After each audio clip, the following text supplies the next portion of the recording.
ભાઈઓ અમે 4 હતા અને પાડ્યા મિલકતના ભાગ। બધાએ રાખ્યા જમીન મકાન ને મા બાપ મારે ભાગ। ગામે ખપાવ્યો હતો મને મૂર્ખમાં। તું કેતો કઈ બોલ્યો નહીં, પણ મારી નજર હતી મારી મા ઉપર। માનું હૃદય રોતું હતું અને બાપા ઊભા ઊભા કરતા હતા વિચાર।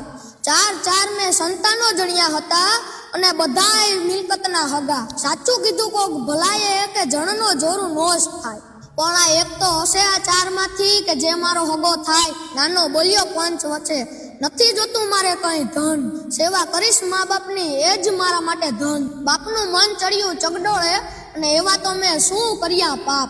ભીત ઉપીર માની છબી દેખાય અને યાદ આવ્યા એ ભાઈઓ ભાગ। માને ચડાવી હતી મેં વારે અને બાપ સામે ઉગતો હતો હું ઝેર। 2-4 વેતની જમીન હાટું મેં ભાઈઓ સામે બાંધ્યા વેર। હજુ કહું છું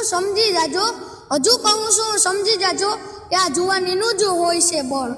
આ કાળનું ચક્ર ફરશે ત્યારે નહીં ચાલે તમારું કળ। જોયા કરજો જતું કરજો, મિલકતમાં નથી રાખ્યું કઈ। પરિવાર જ સાચી સંપત્તિ છે, સમજતા મોડું ન થાય।